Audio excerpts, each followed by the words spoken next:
Hey there, it's Raleigh. I want to catch you before this episode to tell you about our new and improved bonus podcast, More Mercy. Each week, I break down a MercyCast episode and show how it not only intersects with Scripture, but how it impacts our daily lives. This short devotional episode is only $3 a month, which is like $4 less than a cup of coffee at the Mermaid Place.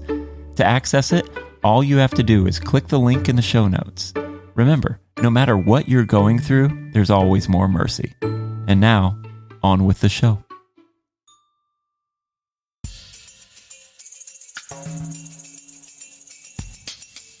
Welcome to the MercyCast, where we're learning the art of compassion through the adversity of life. I'm your host, Raleigh Sadler. As you know, we've been on a journey. We've been on the Camino together, and some of you, this may be the first time you've tuned in, and I'm glad to have you. I'm glad that you're with us. We are talking about what it looks like and what it feels like, sometimes what it smells like. There are some weird little fields that we walk through, but we're talking about the experience of the Camino de Santiago, specifically the El Primitivo route. This was the first route, as you learned in the first episode with Reverend Jacob Smith. And as you learned in the second episode with Kiko, we talked about how as you're walking, you're gonna hit snares, you're gonna hit obstacles. Your feet may stop working. Your body may rebel against you. Things will get weird. Sometimes you meet people. They get weird. It can be a fun, beautiful, and awkward time. And I think that's what makes it, because unlike the rest of our lives, when you're on a Camino, the goal is to be as present as possible, to be with the people that you're sitting across the table with as you're having a cafe con leche and a nice pastry before your walk, or the people who you're lamenting with as you're trying not to pop the blisters on your feet and trying not to overdose on ibuprofen.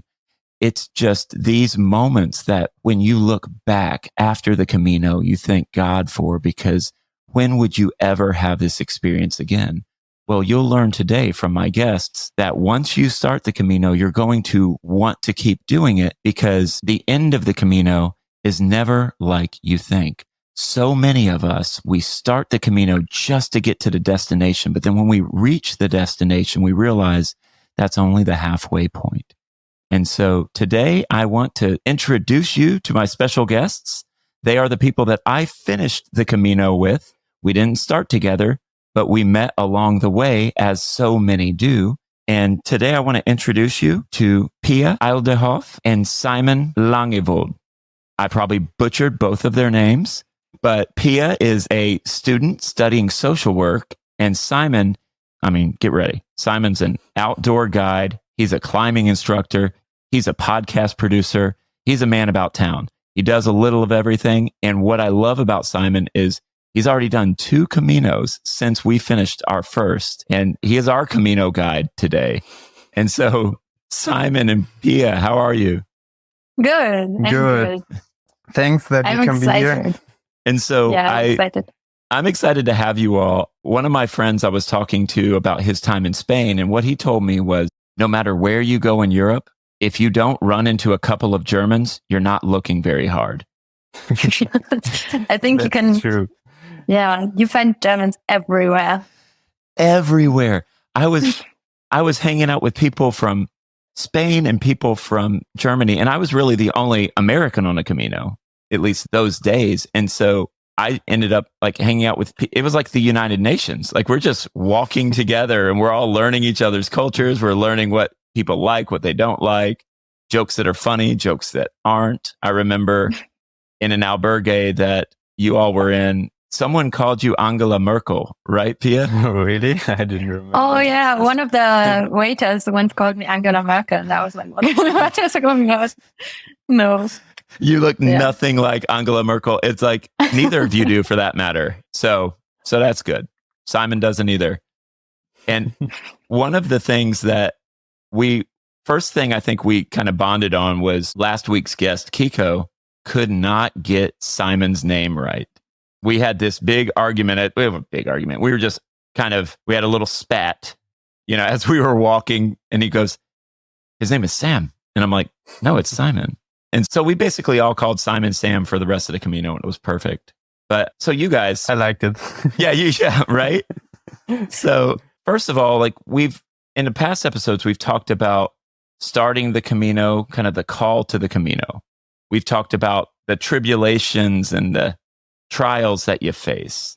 And now today I want to talk about finishing the Camino, because you both walked for a month, right? Yes. So 30 days. 30 days. In total. From full moon to full moon. Okay, so for me, it was a little bit Didn't more. plan that. Because Simon walks like a maniac. And he caught up to me at some point. Simon is an intense walker, but you got to be fair to yourself. You also had your computer in your backpack and a few other things, which the weight itself would slow you down. So you're practically a marathoner just to get through the Camino for 30 days. Package, I would say. And I think we all do. I think that's kind of the point of the Camino, right? You start and then it becomes a game of ounces. I mean, we don't use the metric system, so I don't know what that would be. But like a game of kilograms, maybe. I don't know. But point being, you got to just start getting rid of things like physical baggage, emotional baggage. There's things that you leave on the trail. And for you, as you were hitting kind of the midway point, what was starting to go through your head? You're halfway done with the Camino. What were you starting to process? I think it was, for me, a strange feeling to notice that I walked around 400 kilometers or more even. And at the beginning, I think the time passed very slowly. And later on, it began to pass faster. But yeah, for me, it was very strange to see, oh, that's what I did. And I was also very proud to do that. But yeah, I don't know how it's for you, Pia. I think for me, when it was like the halfway mark, is when we decided to do the Primitivo instead of finishing the Camino del Norte. So yeah, I think it was a little bit of a confusing time for us both, because I think once we started to walk the Primitivo and we decided we're not going to continue on the Del Norte, because we were already walking together at that point for like a week. No, not even a week. I think a couple of days. And yeah, and it wasn't what we expected at first, I would say.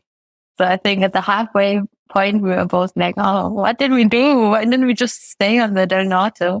And then, things started looking up. That was a huge switch, because we walked at the coastline through villages and we could stop everywhere to just make a break and drink a coffee or do something else. And there were so many albergs and many people. And then it was really different to switch then on the other route to the Primitivo, because there were so less people than at the Del Norte. And I think in the first 1 or 2 days, we didn't see many people at all. We didn't see anybody at all. We were just the two of us. And we were like, what are we doing? Like, where is everybody? And on the Camino Primitivo? Yes. And we had to plan more and see where are the the albergs. And because there were not that many then on the other route. And we had to see where we can stay and where we can buy our food and things like that.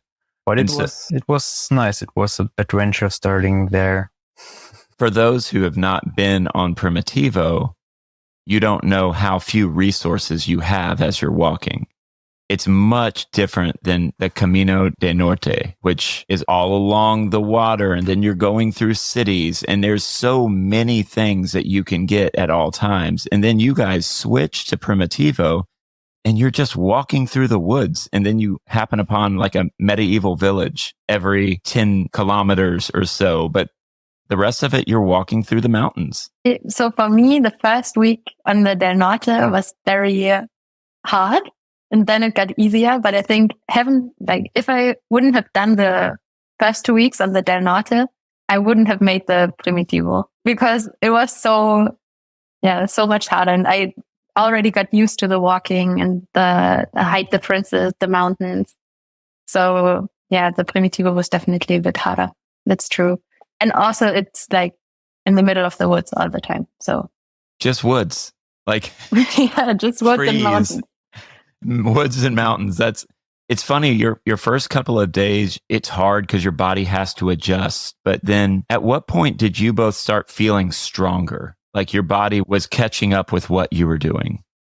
I think that started already after a few days or after a week, because when we started the Primitivo, we already walked many kilometers. And for I think for us, it wasn't that hard to begin with that than for people who just started on that Camino. But it was different because there were more mountains and heights, and and some of them were very hard, of course. So actually for me, it was, so the first, like I said, the first week on the Camino del Norte, it was very mountainy as well. Like, like a lot of highs, a lot of lows. And then also I got crazy blisters on my feet the first week. So I had to stop in Bilbao for like 3 days. And everybody I knew on the Camino went away, and I had to stay and like cure my feet. And after I healed up a little bit, I felt that I was way stronger than I was in the beginning. But also, like, I had to like really suffer for a little bit to feel like now I made it. And that was Easter Sunday, right? And there was nothing that was open. horrible. Yeah. Because everything got infected as well, because I was stupid. And I was like, if I don't have the blisters, then like it won't hurt. So I popped them all, not to be too graphic about it. And they all got like infected. And then it was Easter Sunday, nothing was open. I just wanted like pharmacy so I could get something for my feet. And there was nothing. So people had to help me out, which I'm very grateful for, because at some point I was convinced I'm going to lose my toe. But I didn't. See, and that's great. Like anytime you don't lose your toe, like that's a good day, I think.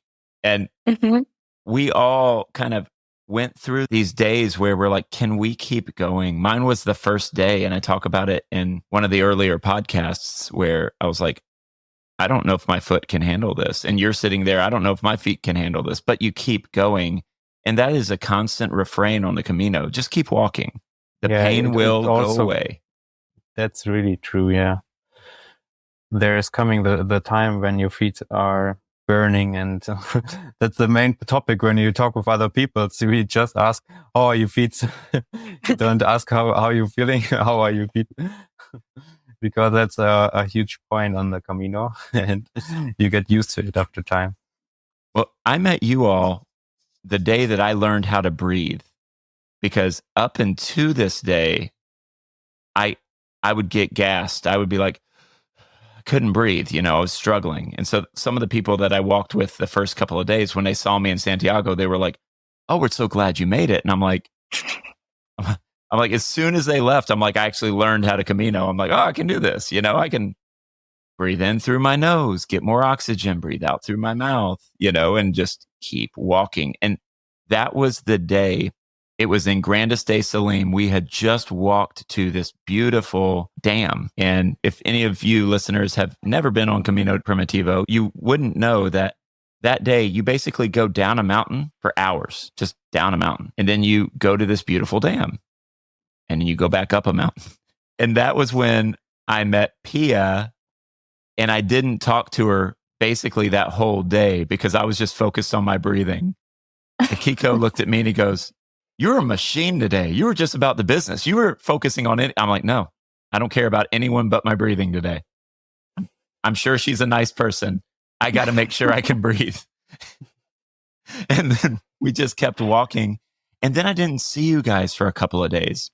And you guys and Roman, basically, what did you guys call yourself? You were a crew. Everyone gets their group of friends that they walk the Camino with. Kiko was part of mine.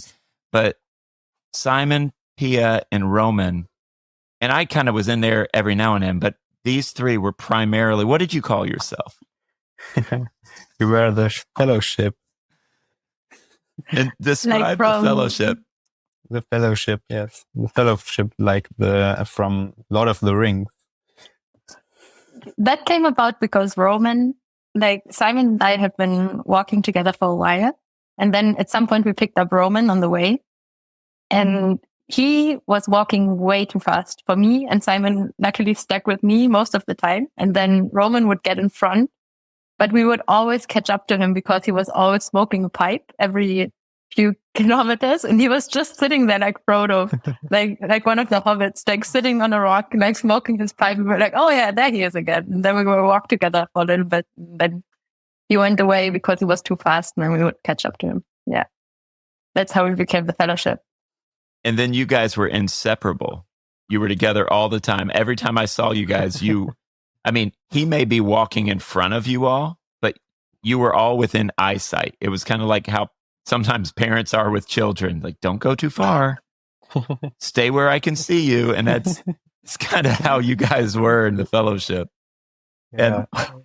And so the three of you were walking, and I met you all at Grand Estate Salim. And I think 2 days later, I saw you all again, and you were in the same albergue as Kiko. And so I came in to meet you guys for breakfast, and I came in the back way. And so I had to go through like an enclosed sheep field where all these sheep were like walking by me, and it's super early, and there's a mist. You can't see anything, and there's hills, and I'm desperately just trying not to step in sheep poop. And so I'm walking and just kind of like navigating that. Then I have to step over barbed wire, and then I get to you guys, and I'm thinking, oh, they'll just be in, it won't be that nice of an albergue. And it's like this incredible albergue. You have all sorts of food. We're all eating. It was this beautiful moment. And then we all got back, and I don't think I saw you again for a couple of days. And I think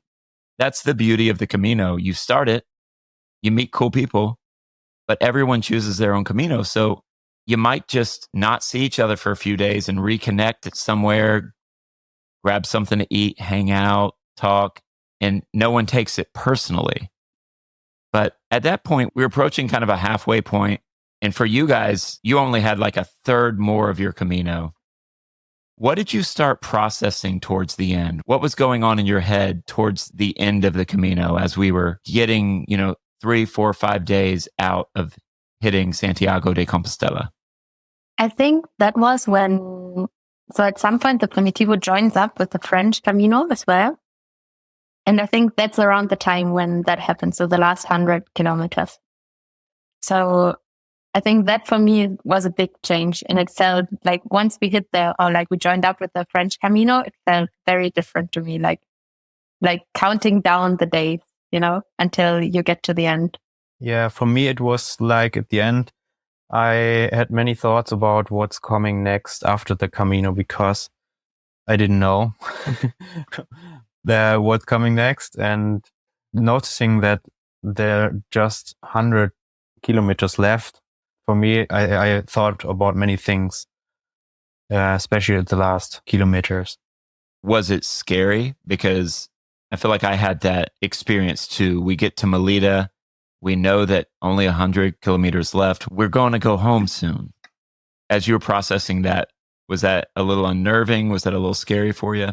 I was excited to arrive, but I was also nervous. And at the very end, I thought, I'm looking forward to end this because I wanted to do something else. So I really loved the time on the Camino, but after 30 days, you're just doing the same thing every day. And for me, I also look forward to end this, to just look what is out there also. I think for me, it was super scary because I also entered the Camino not knowing what was coming next. And also like a little bit because, I just didn't know what to do next. And I wanted to take the time to think about it. And then by the time it was only like 100 kilometers left, I still haven't figured it out. So I was like, no, there's so little time to think about everything. And I think that's also like a conversation we had, and also something I talked about with Simon a lot. Because I think once you're on the Camino, you talk to so many different people, and you talk like a lot about your life and your hopes and dreams and everything. But also like to expect to have all the revelations on the Camino is just too much. Like a month is not long enough, or 2 weeks is not long enough to figure your life out. And I think I was kind of hoping for that. So when time ran out, like when we came closer to Santiago, I very much like panicked a little bit, and I was like, no, I still haven't found what I was like hoping I would find. And then, yeah. Well, and so many of us on the Camino are in transition. Almost every one of us, you don't end up on the way without not knowing where you're going. It's this, well, what's going on in my life? I talked to so many people, they had just quit their jobs. Some people had gotten divorced. Some people were trying to process trauma. Some people were just trying to think through, well, what's next? Everyone was kind of in this transition. And what is scary, and what I talk about with Alexander John Shaya in the next episode, is that we don't have to get the answer before the Camino ends. But in our heads, we think, well, I've got to figure this out. I got to do this. And we're walking and it's not coming. And then we get a little anxious. We get a little nervous. And what I noticed was there's always a temptation to look backwards over the things I could have done differently. And then there was always a temptation to look forward over, well, what's going to happen next, and kind of sit in fear. And I had to always bring it back to, who am I with today? I'm with Simon. I'm with Pia. We're going to get through today. We're going to be here today. And I found it's a lot better to live that way than to try to either be a time traveler or be a prophet. You don't really have to figure out your past or your future, like what is going on right now. And I feel like that was the Camino, but there was so much pressure for me too, Pia, where it was like, well, I haven't figured it out. But then you got guys like Roman. We get to Melita and Roman's like, oh, I've been here before. And he goes into a church and he's super excited. And then we kind of part ways and I see him out of the corner of my eye and he lights his pipe and he has a big smile on his face. And he's just there by himself smoking a pipe in Melita. And he wasn't worried about the future. He wasn't worried about anything because he was just like, yeah, I've done this before and I'm just going to enjoy this moment. I'm going to enjoy my pipe. And like the rest of us, I think we were a little nervous. But the next day after Melita, well, and for people to understand, once you hit the French Way at Melita, you go from 30 people on the trail to about 400. It goes from like you're on a tiny sailing boat to being on a large cruise ship. And most of us Primitivo people struggled because then all of a sudden things got really nice. There were shops everywhere and people everywhere. And we're like, what was going through your head those last 100 kilometers? I think what was so nice about the Primitivo was that there were so little people and that it really built like a sense of community because like you said, we met like every couple of days, but it felt like we were like friends from the past. Once you meet somebody and you had a good conversation, you're always like, once you meet them again, you get excited and you're like, oh, hey, how have your last days been? How have you been? How are your feet? And then, yeah, it felt so weird when all of the people we joined with the French Camino, and then there were so many people, and it's not like this tight-knit community that you build on the Primitivo, but it's more like you're just in a stream of people, and then you meet like Primitivo people, and you're like, oh, hello, you're one of mine. Exactly, because after that, we were all like, we were bonded for life. You know, we're walking, and it's just like, no, like, I was dead set on not talking to Frances people. I'm like, I'm only talking to Primitivo people. Those are my people. I'm not making new friends. I've got my friends. Because we'd already worked through something. But it was funny because it's like, you're right. The next day after Melita, we're walking and there's all these people and you start seeing your Primitivo people. And there were people like the people from the Czech Republic that never talked to us at all. Like I bumped into them at a church. And in broken English, they're like, hey, get your stamp.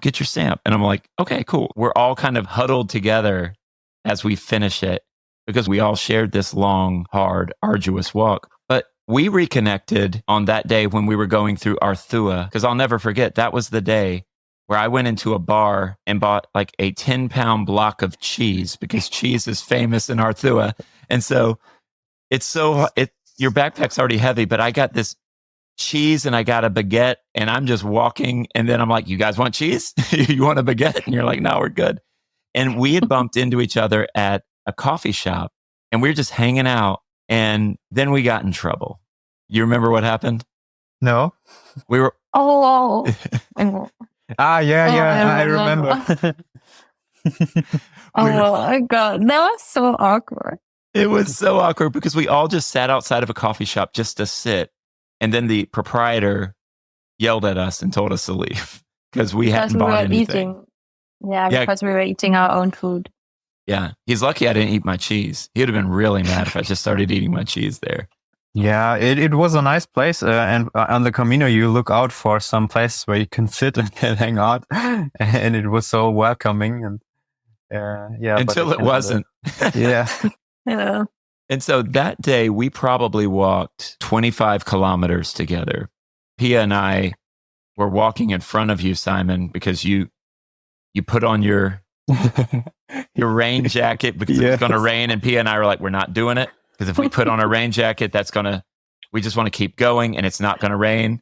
And then it barely rained and we would look back at you and you had your little hoodie on and you weren't talking to anybody. And we're up there, we're just like, this is hilarious. And you're just slowly but surely walking.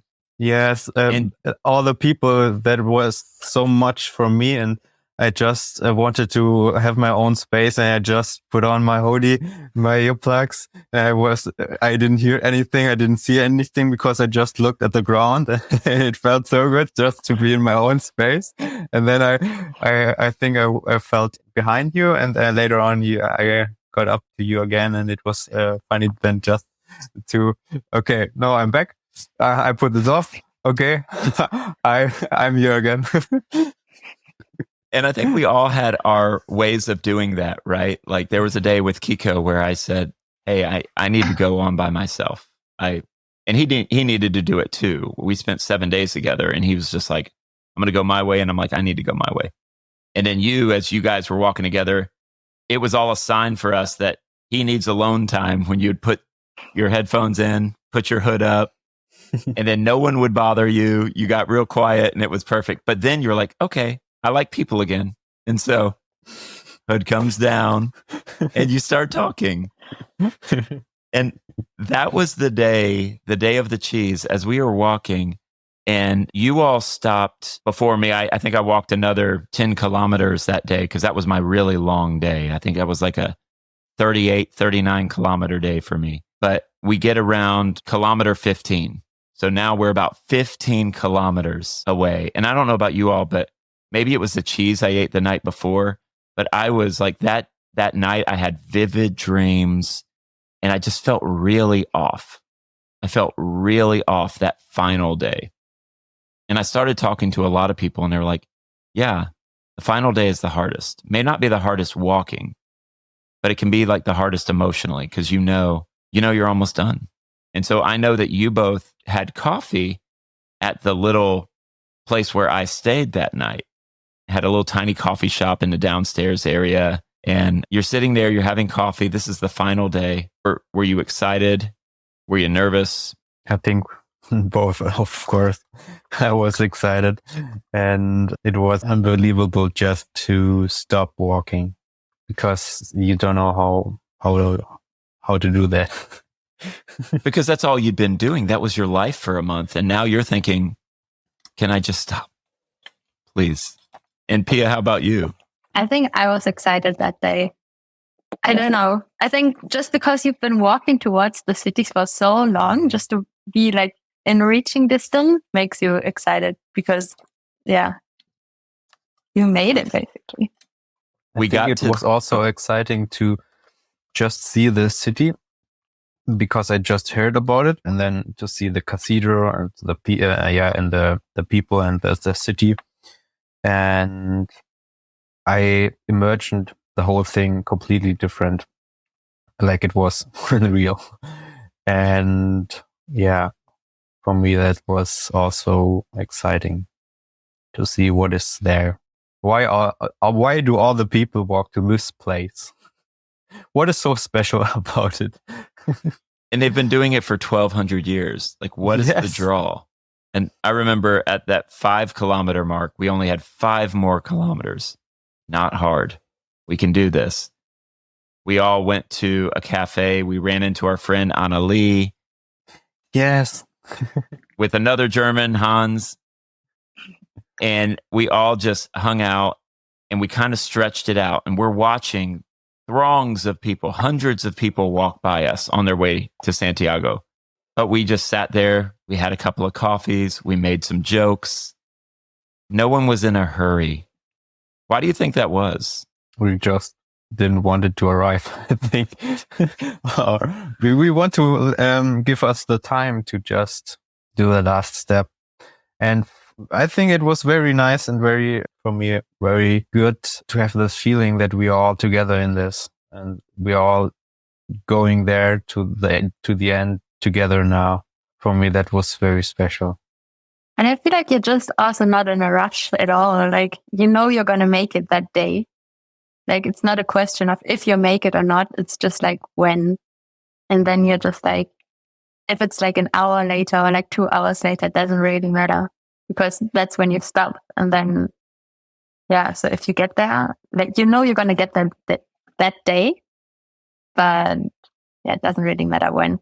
And then it was just very nice to like sit together and have coffee together. And I think Simon and I were even like thinking about, I think we came up to you and you were already sitting there with the other people. I don't really remember. And then we were thinking like, we might as well have another coffee, because we already had coffee before that. Yeah. It wasn't far from there.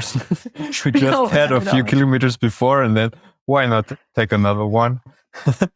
Well, and you walked up and we're all sitting there at the table and we're like, Simon, Pia, like, come. And then you're like, okay, and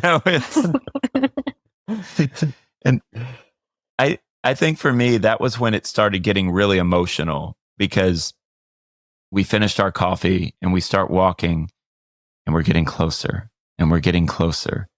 And then all of a sudden you could see the outline of the cathedral. You could see the town. And I just stopped talking. I didn't talk to anybody for about 10 minutes because I was just like, I just needed to breathe. I was looking at it, and it was finally, because when I started, I didn't think I wanted to make it all the way. But those first 3 days, I was like, I hate this. This was the biggest mistake of my life. I was by myself. I was walking with Andy, the Austrian, who was a good dude, but he's from Austria. So he's used to hiking mountains. And so he left me. And then I'm just like, this is the worst. My feet hurt. But then about the third day, I was like, I love this. And I'll accept the bad days as well as the good days, because I'm on the Camino. It doesn't matter. And now the Camino's ending. We're finishing. And I loved what you said about now you're together, because so many of us started by ourselves and we were processing things by ourselves and trying to understand why we walked the Camino by ourselves, and we couldn't get that answer. But then when you start talking to people that you can be like, I trust that person. And then they trust you, and you start working through things together, whatever you want to share, but you start processing it together. And now the thing you started alone, now you're with this family, or in your case, this fellowship. And I think we all got excited because now we're in the city. We're walking to the cathedral, because that's how you finish this. And I had a friend who met me there. You're walking through. I see my friend, but I'm like, yeah, you can walk with us, but I want to finish with these people. We're going to finish this together. And then we get to the courtyard. We're staring at the cathedral, and we didn't plan this. We didn't even say this, but it was something we naturally did. We all took our backpacks off, kind of symbolizing it's done. Then we threw them on the ground, and we laid down and just stared at the cathedral for like 30 or 40 minutes, just laid down on the ground and stared. And for me, that was like such a beautiful moment, because we got there. On Easter Sunday, Pia, you probably weren't thinking, I'm going to finish with my jacked up feet. I'm not going to be able to make this work. Simon's over here like, I wanted to finish 3 days ago because I'm tired of walking. I've been walking too long. But then we finished together, and we're there at the cathedral. We go get our certificates, our Compostelas. What happened immediately after that for you all?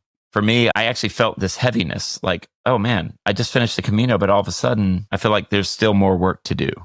And a lot of people would say that once you reach Santiago, that's just your turnaround point. You're only halfway. You've finished the walk, but now you're going to carry that into your life. You're still on the Camino. as you process what you did on a Camino. What did you all start processing right after we finished? I think when we were in that courtyard in front of the cathedral, it was very, like, it feels super joyful at first. And then you just sit there, like you said, you just look at the cathedral and you watch all the pilgrims coming in. And then once the first excitement wears off a little bit, it just feels a little bit sad, to be honest, at least for me, because it's done, and it's really not about, and I think you just realize it's really not about like getting there, because you are there now, but that wasn't what the whole journey was all about. It's more about the walking. And so it feels kind of sad, like when you reach Santiago, at least for me. Yeah, for me, it was also not easy to realize now it's done. And I didn't know what to do next.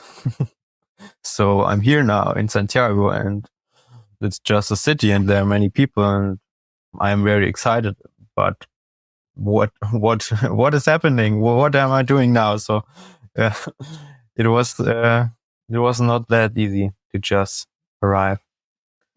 And I didn't also know what I couldn't realize what the whole way did to me. That was just coming after that, after I think weeks or months. But the first time, the first days or first hours, I couldn't realize what the whole thing did to me. Someone told me, I think it was in a town called Castro Verde. I want to say that was it. This little tiny town where I got a cafe con leche with a man named Jamie and his friend James. Jamie was from Scotland. James was from England. Mm-hmm. And Jamie said, Raleigh, don't try to figure it all out. He's like, all your processing is going to come after. That happens to everybody. So just be here, have fun. And it sounds like at that point, like you say, I didn't know what it did to me, but that set you on a mission, right? That set you on a mission to figure it out. I remember shortly after we finished, we all celebrated. We all had dinner. We hung out. We laughed. We joked. It was great. We were inseparable. But then towards the end of the night, it was probably midnight. I'm walking around the cobblestone streets of Santiago de Compostela, just enjoying it before I have to go to sleep, because now I don't really have a bedtime. I don't have to walk the next day. So I'm just walking. And then all of a sudden I hear Pia's voice, and Pia's like coming around a corner and she's doing her thing. We just start talking. And I said, how are you feeling? And Pia, you'd mentioned that now that we had all finished this hike together and we had our Camino friends, you were wondering, will I even talk to these people in the future? Because you said real life is different than walking down a trail and saying caca, like you and Kiko would say. You're like, will you and Kiko stay friends? And will everyone stay friends? Because you just shared this beautiful moment, and now you don't want it to end, but you're also cautious. And so did you continue to process that afterwards? And what was that like? That's a difficult question, I would say. Yeah, I remember that because I was sitting in front of the cathedral by myself for a little bit that night. And then I was walking back to the place I was staying at that night. And then I met you, and I was actually so happy to see you because it was nice just to talk for a little bit. And I think because like the Camino is a weird place for me, because you feel so close to the people you just met, and you share so much like vulnerable information with them, like way more than you would share with like random people you just met on the street, basically. Except your last names. You don't share your last names. You were both Pia and Simon Camino, and I just learned your last names today. Yeah, you don't share the facts, but you share like important stuff.